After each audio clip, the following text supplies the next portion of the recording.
Placebo, les nouvelles inutiles qui te feront te sentir mieux. En ce mercredi pluvieux, cette première semaine de déconfinement a un goût un peu amer. Mais pas d'inquiétude. Nous, à Placebo, on vous a recensé des activités d'intérieur originales pour éviter de regarder la course des gouttes de pluie sur votre fenêtre de la cuisine. Quoi ? Je suis la seule à parier sur la plus rapide ? Et nous commençons tout de suite par le remake d'un programme qui vous a fait vibrer durant le confinement. Pour les rouges ou pour les jaunes ? Et après la réunification alors ? Les réseaux sociaux ne se sont jamais autant déchaînés que lors de cette édition de l'île des héros. Et oui, je vous parle bien de Koh-Lanta, et en particulier de sa célèbre épreuve des poteaux.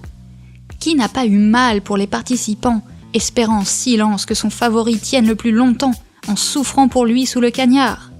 Eh bien, un habitant de la Motte Servolex a décidé de relever le défi et de tenir 24 heures d'affilée sur un poteau improvisé dans sa salle de bain, qu'il a décoré aux couleurs des îles.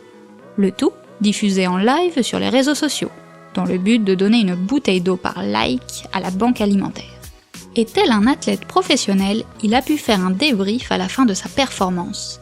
Ce Savoyard précise que malgré son sourire, il a quand même souffert physiquement. « J'ai les pieds rouges tomates. C'était ultra physique, on est en gainage permanent. À la fin, je me suis mis dans ma bulle pour tenir, indique-t-il. Résultat ? L'association Secours Sud 73, qui était partenaire du défi, va fournir une tonne d'eau, soit l'équivalent de 2000 bouteilles à la fois de 50 centilitres et d'1 litre. Et tout ça pour la Banque alimentaire de Savoie.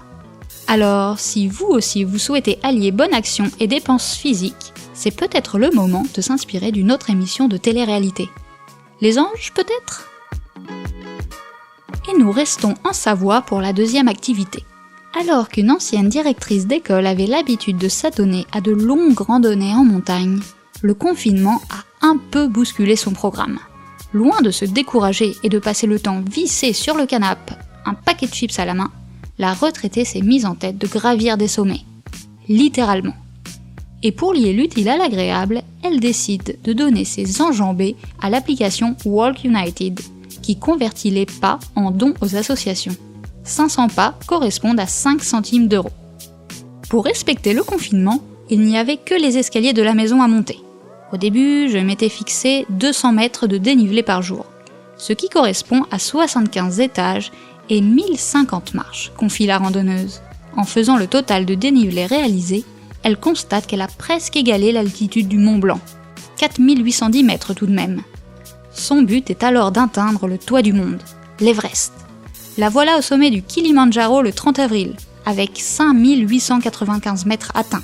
Le 3 mai, elle gravit la tour Burj Khalifa de Dubaï, la plus haute tour du monde, pour répondre à un défi du jour avec 828 mètres, ce qui équivaut à 4116 marches. L'Everest et ses 8848 mètres a été atteint le 5 mai, après avoir monté 43 932 marches au total.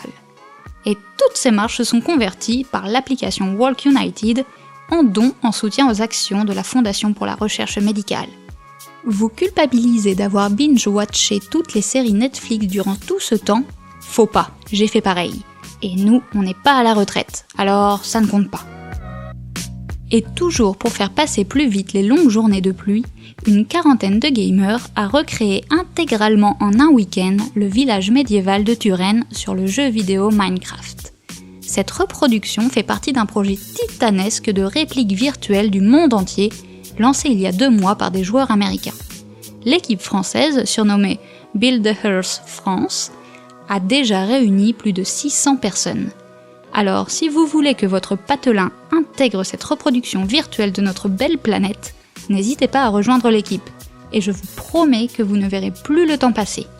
C'est tout pour aujourd'hui. En ce qui me concerne, n'ayant ni la fibre sportive ni celle du gaming, je m'en vais regarder des vidéos de chatons dans des cartons. À demain les copains! Placebo, pour impressionner dans les dîners mondains. La revue de presse conçue et produite par les professionnels très pros de Malafaxa.